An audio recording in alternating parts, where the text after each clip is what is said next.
The first step towards achieving your dreams is having the right coach. Get the best education with TADCOM Lab and make your AutoCAD 2D 3Ds Max dreams come true. Download the app now.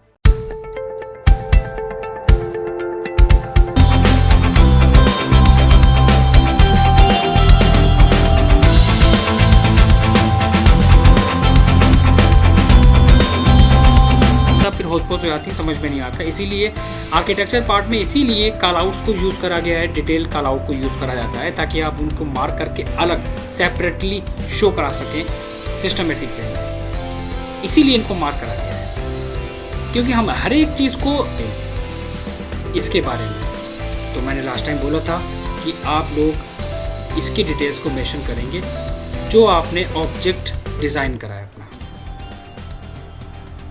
Call out details बहुत important है। कभी कभी क्या होता है कि हम लोग कुछ मोल्डिंग्स वगैरह क्रिएट करते हैं फ्रंट एलिवेशंस में, सभी लोगों ने देखा होगा।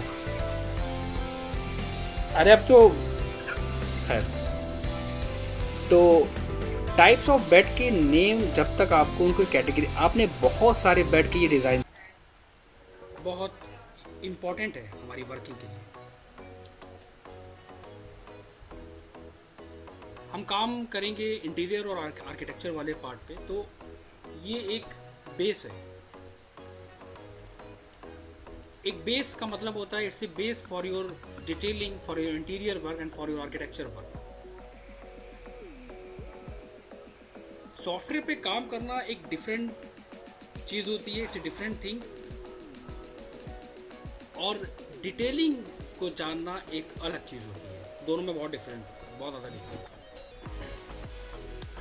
प्लान क्या होता है, एलिवेशंस क्या होता है, डिटेलिंग क्या होती है, किस तरह आपको वर्किंग करनी है, टाइप्स ऑफ डिटेलिंग को मेंशन करना है, फंडामेंटल्स एंड कॉन्सेप्ट क्या क्या होते हैं डिज़ाइनिंग के, वो सारी चीज़ें हम डिस्कस करेंगे,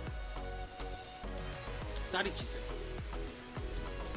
तो सबसे पहले हम बात करते हैं कि हम लोग कहते हैं कि बेसिक बहुत इंपॉर्टेंट है। बेसिक, आखिर बेसिक क्यों इंपॉर्टेंट है? सबसे पहले तो हमें ये जानना है। मुझे इस फील्ड में काम करते हुए अप्रॉक्स 14 to 15 ईयर्स हो गए हैं इस फील्ड में काम करते हुए मुझे। लोग कहते हैं बेसिक, बहुत बेसिक का मतलब सिर्फ कॉपी करना, मूव करना नहीं होता है। बेसिक का मतलब बेसिक कमांड को जानना नहीं होता है। बेसिक का मतलब होता है कि you should know about the complete detail of the object, sorry of the software, about the interface of the software. Software में क्या क्या हिडन चीज़ें होती हैं, क्या क्या हम कर सकते हैं, वो सारी चीज़ आती हैं। तो सबसे पहले कुछ बेसिक चीज़ें एक्सप्लेन करते हैं, उसके बाद फिर हम आगे धीरे धीरे 1 by 1 आगे बढ़ेंगे। तो मैं आप लोगों से एक चीज़ बोलना चाहूँगा कि आप लोग AutoCAD में प्लीज़ जल्दी ना करें, बहुत ही रिलैक्स होकर क्लासेस में बहुत ही पेशेंस रखें और चीज़ों को अच्छी तरह समझ के चलें, क्योंकि ये बहुत ही इंपॉर्टेंट सॉफ्टवेयर है, आपका बेस है ये। सबसे पहले हम कुछ बेसिक चीज़ों के बारे में बात करेंगे, उन बेसिक चीज़ों के बारे में जो हमको पता होनी चाहिए, लाइक अबाउट द इंटरफेस। हम इस चीज़ को बहुत लाइटली ले लेते हैं, बहुत लाइटली। हम लोग सोचते हैं ये सिर्फ बच्चों की चीज़ें हैं, बट ऐसा नहीं होता है। एग्जाम्पल, आप प्रोफेशनल हैं और मान लीजिए कोई अगर आपसे क्वेश्चन कर लेता है तो आपको पता नहीं होती है वो चीज़ें, तो वो प्रॉब्लम हो जाएगी आपके लिए। इसलिए बहुत इंपॉर्टेंट है। इंटरफेस में हमारी कुछ चीज़ें होती हैं। एग्जाम्पल, हमें उनके बारे में क्या पता होना चाहिए कि इस नेम को हम लोग क्या कहते हैं। This is called title bar and second one is called menu bar. This one is menu bar, third one is ribbon bar. यहाँ पर एक ऑप्शन आ रहा है, ये जो एरो हमारा यहाँ पर आपको दिखाई दे रहा है, इसे कहते हैं quick access tool bar. Quick access tool bar का मतलब क्या होता है, आप सॉफ्टवेयर के मेनू बार को ऑन ऑफ कर सकते हैं डायरेक्टली। हाइड मेनू बार हाइड कर सकते हैं, शो मेनू बार शो कर सकते हैं। आपको यहाँ पर एक और ऑप्शन मिलेगा, ए का मतलब क्या होता है, ए का मतलब होता है एप्लीकेशन मेनू। मैंने क्वेश्चन करा कि एप्लीकेशन मेनू में जाओ और वहाँ जाकर फाइल को एक्सपोर्ट एंड इंपोर्ट कर दो। बच्चे को पता नहीं है कि what is the meaning of the application menu and where we can find the application option in AutoCAD. So it's very important for your knowledge about the complete tools of AutoCAD. So applications menu का मतलब A, हम application मेनू में जाके क्या कर सकते हैं, file को सेव करना, इंपोर्ट करना, एक्सपोर्ट करना। नीचे दिया हुआ है हमारे पास क्या, ये 3 ऑप्शंस, ये क्या कहलाते हैं, 1 2 3, इसे कहते हैं फाइल्स टैब। कोई पूछे इसका नाम क्या है तो बता सको, this one is called files tab. Files tab नीचे दिया है यहाँ पर, जहाँ पर कमांड टाइप करते हैं, क्या कहते हैं इसको, command line window. Command line window. Left right hand पे सॉरी यहाँ पर आपको मिलेगा ऑप्शन, क्या कहेंगे इसको, status bar. This one is called status bar. कोई पूछेगा ये 3 ऑप्शंस के नाम बताओ, नहीं पता, प्रोफेशनल बन गए हम AutoCAD के अंदर। Model tab, layout tab, side में आइकन नजर आ रहा है, इसका नाम बताओ, draw tool bar. This one is called draw tool bar. And the one more thing is very important that we should know about the difference between the UCS and the WCS. What is the meaning of the UCS and what is the difference about the UCS and WCS? UCS is stand for User Coordinate System and WCS is stand for World Coordinate System. UCS का मतलब है 2 dimensional. It represent 2 dimensional, 2D. Means X and Y, and WCS means World Coordinate System. It represents the World Coordinate System means 3-dimensional X, Y and Z. So there is no need of WCS in 2D diagram. Okay, so mostly we use the UCS system in 2-dimensional drawings. This one is WCS. This one is UCS, User Coordinate System.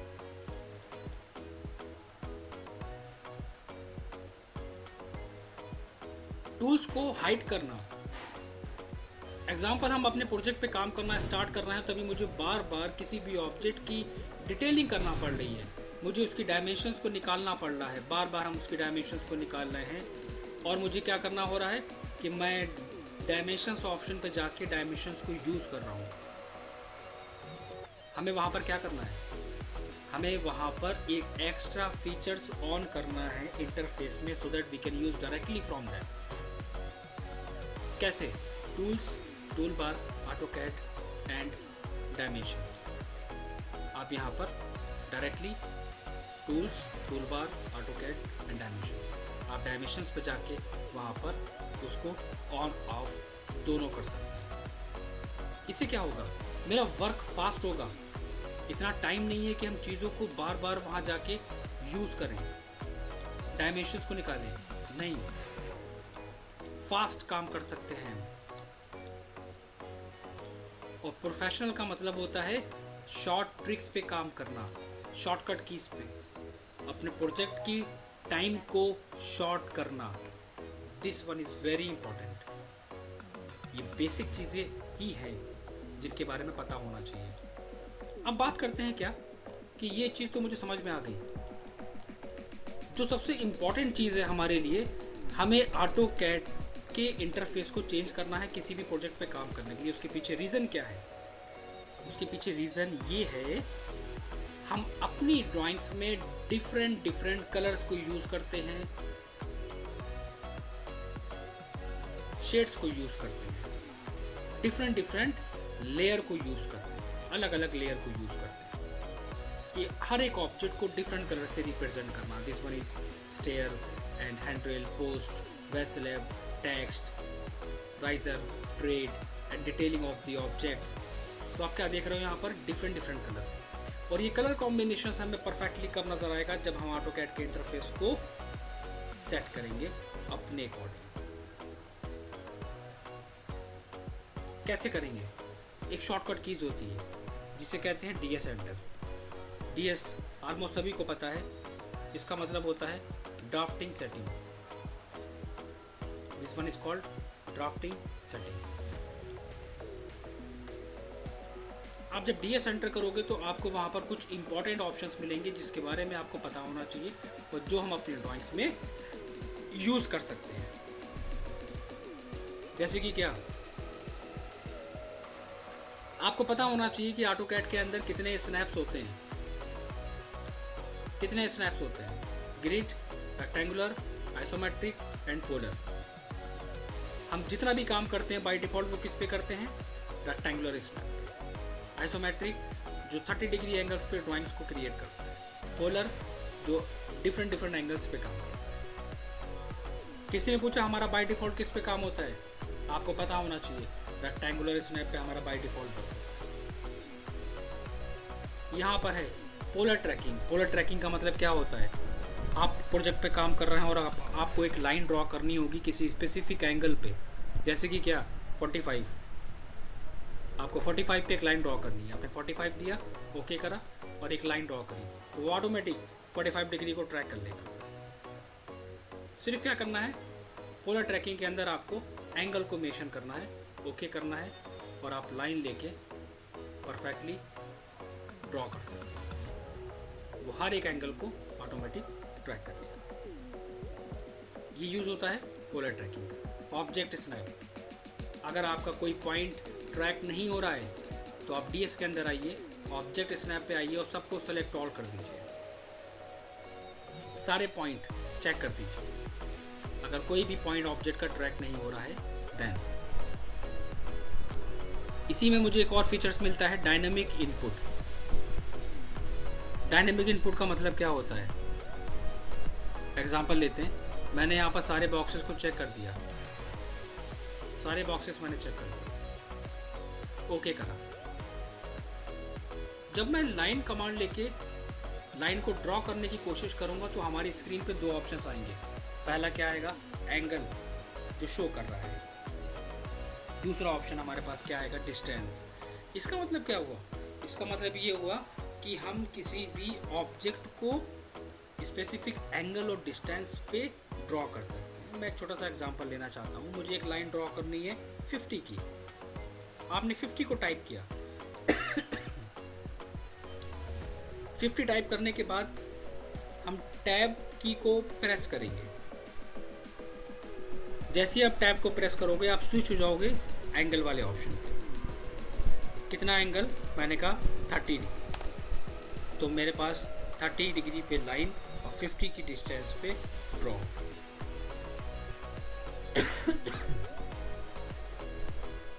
ये use होता है किसका? Dynamic input का। इसके बारे में पता होना चाहिए। नीचे हमारे पास एक ऑप्शन दिया है टैब, एक ऑप्शन का टैब मिलेगा आपको। आप डायरेक्टली इस पर क्लिक करोगे और क्लिक करने के बाद यहाँ पर आप क्या देखोगे? आपको यहाँ पर एक ऑप्शन विजिबल होगा डिस्प्ले का। यहाँ पर आपको एक ऑप्शन मिलेगा डिस्प्ले का। आप डिस्प्ले पे क्लिक करोगे तो नीचे आपको एक और फीचर्स मिलेगा विंडो एलिमेंट का। अगर आपका सॉफ्टवेयर बाय डिफ़ॉल्ट इस तरह आ रहा है, एक डार्क थीम की तरह, तो आपको डार्क थीम से हटा के अब आपको काम करना है किस पे? Light theme. ये बात हमें बहुत अच्छे से समझनी है। विंडो एलिमेंट में आपको क्या लेना है? Light theme. इसमें हमें एक और फीचर्स मिलेगा cross air size. Cross air size का मतलब क्या होता है और किसे कहते हैं क्रॉस एयर? आप ये जो प्लस का मार्क देख रहे हो ब्लू कलर का, this one is called cross air. और ये बहुत इंपॉर्टेंट होता है हमारी वर्किंग के लिए, हमारे प्रोजेक्ट के लिए। जब हम सिलेक्शन करते हैं, ऑब्जेक्ट का मूव कराते हैं या ऑब्जेक्ट को ड्रॉ करते हैं, तब हमें इस क्रॉस एयर की ज़रूरत पड़ती है। इस क्रॉस एयर को हमें चेंज करना होता है। कैसे? इसको हम चेंज करेंगे डिस्प्ले पे आके क्रॉस हेयर इसको हम क्या करेंगे 100%। अगर आप 5%, 10% या 20% यूज़ कर रहे हो, अब आप यूज़ करोगे 100%। इसमें हमें दो ऑप्शंस और मिलेंगे, कलर्स एंड फॉन्ट। कलर्स का मतलब क्या होता है, आपकी कैट का इंटरफेस ब्लैक नहीं होना चाहिए, हमेशा ध्यान रखना। क्यों? अगर आप इसको ब्लैक रखोगे तो ब्लैक रखने पे क्या होगा, कलर कॉम्बिनेशंस पे हम काम नहीं कर पाएंगे, हम डिफरेंट कलर्स को मेंशन नहीं कर पाएंगे। तो अगर आपको डिटेलिंग करनी है, शेड्स पे काम करना है, अलग अलग लेयर्स पे काम करना है, तो ये बहुत इम्पॉर्टेंट है कि आपकी जो बैकग्राउंड है वो वाइट होनी चाहिए। कहाँ से होगी वाइट? एक ऑप्शन आएगा यूनिफॉर्म बैकग्राउंड, यहाँ पे दिया होगा कलर ऑप्शन। आप क्या करोगे, आप इस पर क्लिक करके ब्लैक से डायरेक्ट करोगे वाइट। उसके जस्ट नीचे आपको एक और ऑप्शन मिलेगा क्रॉस हेयर। क्रॉस हेयर आपको क्या लेना है, ब्लू कलर का। वैसे हम अदर कलर भी ले सकते हैं, लेकिन वो हमारे ऑब्जेक्ट के कलर के साथ मैच करेगा, तो इसलिए मैं उसको डिफरेंट रखना चाहता हूँ, ब्लू कलर, ताकि ईजिली हम वर्क कर सकें, चीज़ों को मेंशन कर सकें। तो यहाँ पर हम क्या लेंगे, ब्लू कलर। इतना करके आप ओके कर दोगे। वन मोर थिंग, यहाँ पर आपको एक और फीचर्स मिलेगा, फॉन्ट। ये किस फॉन्ट की बात कर रहा है? ये बात कर रहा है कि जब हम ऑटोकैड की कमांड लाइन विंडो में कुछ भी टाइप करते हैं और वहाँ पर हमें जो फॉन्ट नज़र आ रहे हैं, इन फॉन्ट को चेंज करना। इन फॉन्ट को चेंज करना कैसे करोगे? Same DS enter, options, display and font, this font. आप फॉन्ट पे क्लिक करोगे, कौन सा फॉन्ट चाहिए, आप डिफरेंट फॉन्ट चूज कर सकते हो, साइज अपने अकॉर्डिंग ले सकते हो, ओके कर दो, आपका फॉन्ट चेंज हो। यहाँ पर एक फीचर्स मिलेगा ओपन एंड सेव।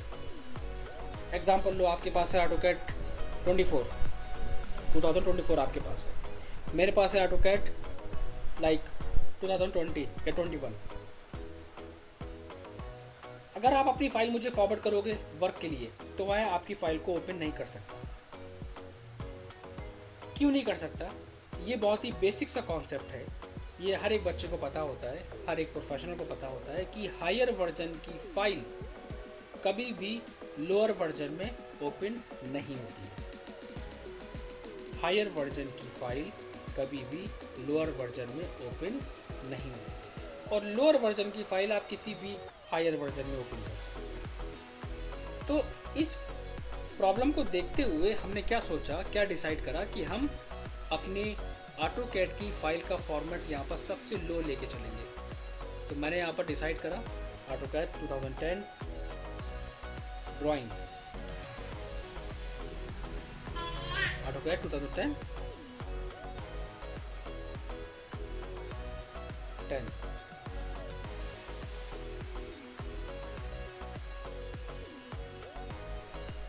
तो अब क्या करोगे,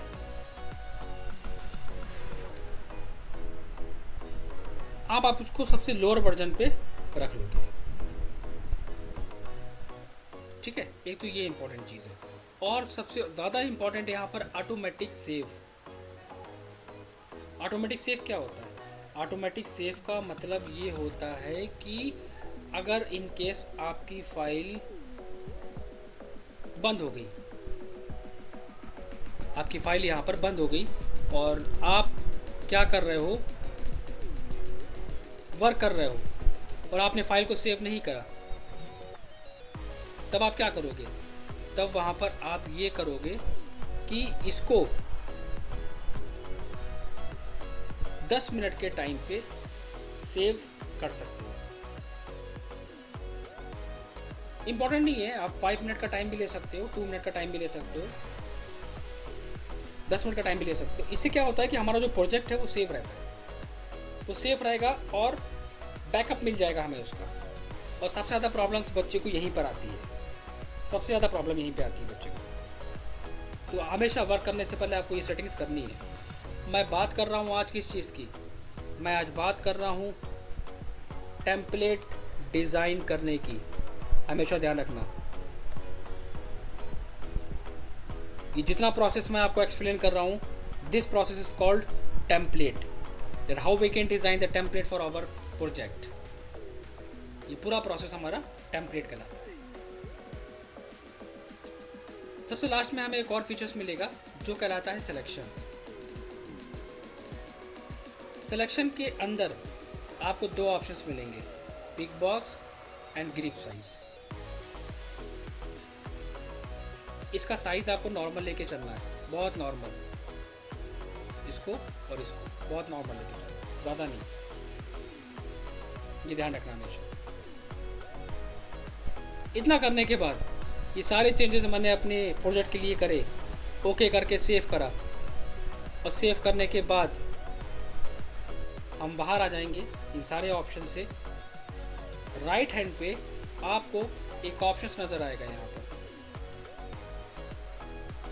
उसका नाम क्या होगा?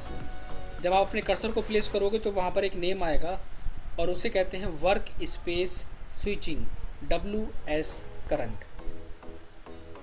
ये ओवरऑल चेंजेस करने के बाद आप इस पर क्लिक करोगे। क्लिक करने के बाद आप क्या करोगे, यहाँ पर आएगा save current as, save current as. आप अपने टेम्पलेट का नाम डाल दो, आप किस पे काम करना चाहते हो, इंटीरियर टेम्पलेट। इसका मतलब क्या हुआ, ये आपकी ओवरऑल सेटिंग,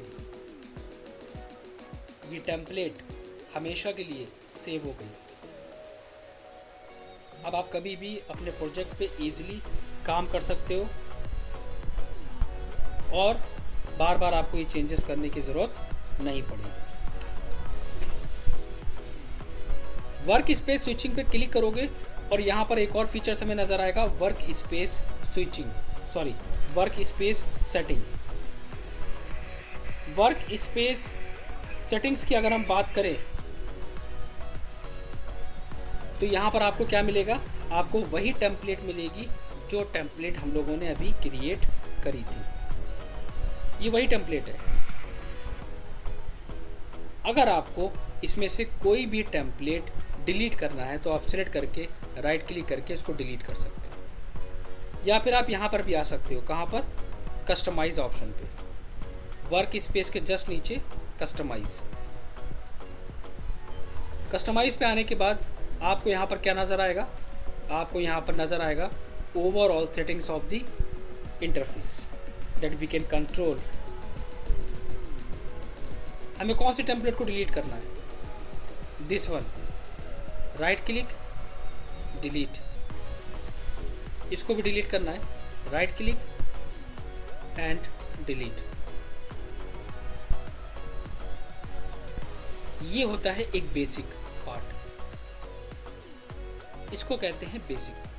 बेसिक का मतलब ये नहीं होता है जैसे कोचिंग सेंटर में, इंस्टीट्यूट में बच्चों को पढ़ा दिया जाता है CO एंटर कॉपी, ये लाइन ड्रॉ करो और ऑफसेट करो। एक प्रोफेशनल वे में काम करने का तरीका बिल्कुल डिफरेंट होता है, बिल्कुल डिफरेंट होता है। तो ये हमारा ओवरऑल प्रोसेस क्या कहलाता है, ये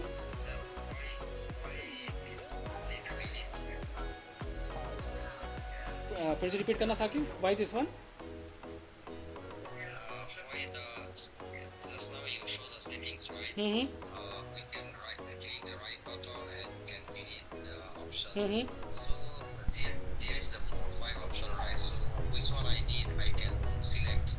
ओके ठीक है, चलो ठीक है, मैं एक्सप्लेन कर देता हूँ। Very good question. सबसे पहले हम बात करते हैं, यहाँ पर एक क्वेश्चन था साकिब का कि हमने जो वर्क स्पेस सेटिंग्स में गए तो यहाँ पर बहुत सारे ऑप्शंस हमें नज़र आएंगे। तो मैं बताना चाहूँगा कि ये जो ऑप्शंस हैं हमारे, एक्चुअली आपको ये बाय डिफ़ॉल्ट कैट ने आपको प्रोवाइड कराए हैं। ड्राफ्टिंग एनोटेशन, ये भी एक टेम्पलेट है, ये कैट की बाय डिफ़ॉल्ट टेम्पलेट है जिस पे हम काम कर सकते हैं। 3D बेसिक्स, 3D मॉडलिंग, अगर आपको 3D मॉडलिंग पे काम करना है तो ये 3D मॉडलिंग हो गया, हम काम कर रहे हैं 2D पे। 3D बेसिक, ये भी 2D का 3D का पार्ट है। ड्राफ्टिंग एंड एनोटेशन 2D का पार्ट है। तो मैंने यहाँ पर अपनी खुद की टेम्पलेट क्रिएट करी है। मुझे बाय डिफ़ॉल्ट कैट की टेम्पलेट पे काम नहीं करना है। ओके, मुझे बाय डिफ़ॉल्ट कैट की टेम्पलेट पे काम नहीं करना है। इसलिए मैंने उस टेम्पलेट को यहाँ पर सेव कर दिया है। तो जैसे कि आप यहाँ पर देख पा रहे हो, आपको बहुत सारे ऑप्शंस मिलेंगे। तो ये टेम्पलेट है कि हमारी क्रिएट करी हुई टेम्पलेट है, ये आपके सॉफ्टवेयर में नहीं होगी, आपको बनानी पड़ेंगी। अगर मैं सबको डिलीट कर देता हूँ मान लीजिए, तो आपको सिर्फ वहाँ पर क्या मिलेगा, drafting, 3D modelling, 3D basic, बस ये 3 ऑप्शंस आपको वहाँ पर विजिबल होंगे।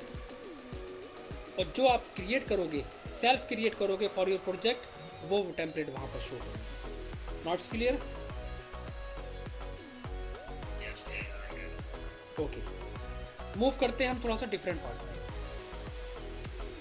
दूसरा पार्ट हमारा क्या होता है? ठीक है, हमने सारी चीज़ें चेंज करी, टेम्पलेट डिज़ाइन करना हमने सीख लिया। अब और क्या है जो बेसिक हमारा कहलाता है? बेसिक की अगर हम बात करें, यहाँ पर कुछ कमांड्स जो बहुत इंपॉर्टेंट है हमारे प्रोजेक्ट के लिए। कहने के लिए तो हमारे पास सिर्फ वो कमांड होते हैं, लेकिन वो कमांड्स हमारे बहुत ज़्यादा इंपॉर्टेंट होते हैं, जो हेल्प करते हैं हमारे प्रोजेक्ट में डिज़ाइन करने के लिए। जैसे कि क्या एग्जाम्पल, कुछ बेसिक कमांड्स हम स्टार्ट करेंगे। सबसे पहला, हमें ज़रूरत पड़ती है किस चीज़ों की, ये सभी को पता है इसके बारे में, और इसको हम बाद में डिस्कस करेंगे। इससे पहले भी हम कुछ बेसिक चीज़ों के बारे में बात करेंगे जो लोगों ने पढ़ा होगा लेकिन उस पर काम नहीं किया होगा। इनको याद करना बहुत इंपॉर्टेंट है।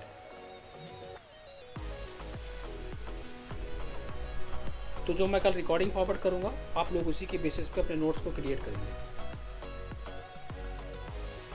आरिफ, आपको कोई क्वेश्चन करना है? हाँ जी, हाँ जी, बिल्कुल आ जाइए। अच्छा, कोई बात। हाँ, आधा घंटा हो गया था, आधा घंटा भी नहीं हुआ, फिर हम लोग थोड़ा सा डिस्कशन कर रहे थे, पता टाइम नहीं हुआ। कल मैं रिकॉर्डिंग हाँ कल फॉरवर्ड करूँगा, तो आप उसके बेसिस पे नोट्स क्रिएट कर लीजिएगा, कोई दिक्कत नहीं। ठीक है, F7 ग्रेट, एंड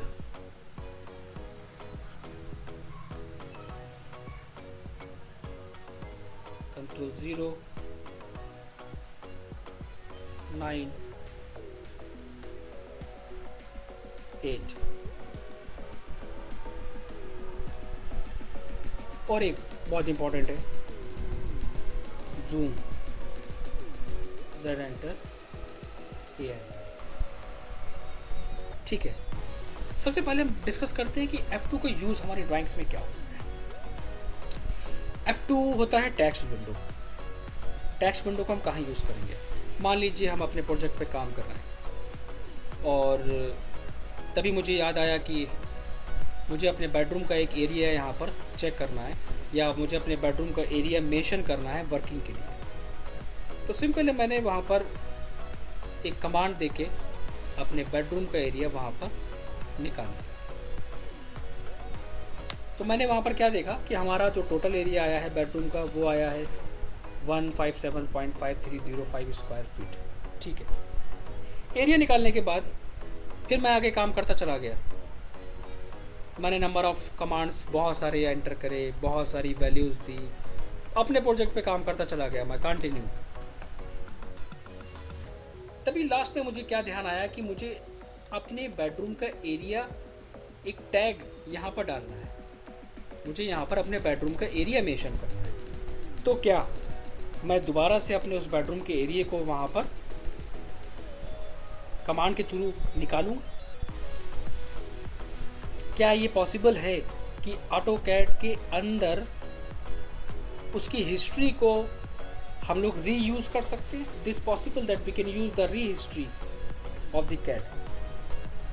एग्जाम्पल क्या हुआ, आपने जब कमांड्स को टाइप करा वो 1 बाय 1 कहीं ना कहीं जा रहा है, वो सेव हो रहा है। अब आपको चेक करना है कि आपका एरिया कितना था। आप जैसे ही F2 प्रेस करोगे, total history of your project you can see in AutoCAD text window dialog box. यहाँ पर आपको क्या मिला? यहाँ पर आपने क्या देखा? Okay this one. वहाँ पर हमको क्या हाईलाइट मिला? आपके बेडरूम का एरिया जो मैंने निकाला था, और उसके बाद मैंने कितने कमांड टाइप करे थे वो आपके पास पूरी लिस्ट आ गई। तो क्या ये पॉसिबल है कि हम इस एरिया को रीयूज कर सकते हैं? अगर हम इसको सेलेक्ट करें और राइट क्लिक करें, कितना area? Like this one, right click, copy या कॉपी हिस्ट्री, कहाँ पेस्ट करना है? आपने डबल क्लिक करा,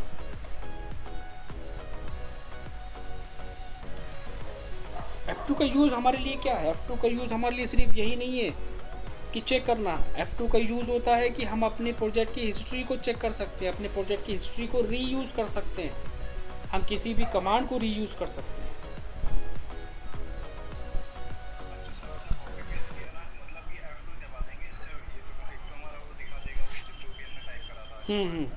वो रीयूज़ कर सकते हैं। Control C control V, control C control V. F2 पे जाने के बाद आपने ऑब्जेक्ट सेलेक्ट करा, राइट क्लिक करके कॉपी करा, डबल क्लिक करा एंड कंट्रोल वी, पेस्ट। ये होता है रीयूज़ करना। हमारे पास है यहाँ पर ऑब्जेक्ट स्नैप। कभी कभी होता है कि हम वर्क कर रहे हैं अपने प्रोजेक्ट पे और मुझे इस ऑब्जेक्ट का मिड पॉइंट ट्रैक करना है, तो कभी कभी क्या होता है मिड पॉइंट नहीं मिलता है। एग्जांपल अभी भी नहीं मिल रहा है, ना एंड पॉइंट शो हो रहा है, ना मिड पॉइंट, ना सेंटर पॉइंट। क्यों? क्योंकि हमारा ऑब्जेक्ट स्नैप ऑफ है। इसको ऑन ऑफ करते हैं सिर्फ हम सेम की से। मैं जैसे ही F3 प्रेस करूँगा हमारा ऑब्जेक्ट स्नैप ऑन हो जाएगा। लेकिन AutoCAD में भी ये फीचर्स अवेलेबल है। कहाँ पर? मैंने क्या बोला था स्टार्टिंग में? Status bar area. This one is called status bar area. कहाँ मिलेगा? This one. आप जैसे ही इस पर क्लिक करोगे यहाँ पर लिख के आएगा ऑब्जेक्ट स्नैप। आप क्लिक करोगे इसके ऊपर और जैसे ही आप ऑब्जेक्ट दोबारा से लाइन लेके इसके ऊपर ट्रैक करोगे तो वो सारे पॉइंट विजिबल होंगे। Centre point, coordinate point, end point, mid point, हर एक पॉइंट। ये कहलाता है क्या? Object snap. तो मुझे पता होना चाहिए इन केस अगर हम प्रोजेक्ट पे काम कर रहे हैं वहाँ पर ट्रैक नहीं कर रहा है तो कैसे हम इसे ऑन ऑफ करेंगे। ये बहुत इंपॉर्टेंट है। F7 grid. जब हम फर्स्ट टाइम किसी भी प्रोजेक्ट को ओपन करते हैं तो उसमें कुछ इस तरह ग्रिड आती है। काम नहीं करना, मुझे इस ग्रिड पे काम नहीं करना। मैं जैसे ही F7 दबाऊंगा ये ग्रिड ऑफ हो जाएगी। लेकिन CAD में ये फीचर्स कहाँ पर अवेलेबल है आपको पता होना चाहिए। This one is grid. आप जैसे क्लिक करोगे ऑफ एंड ऑन। अब सेम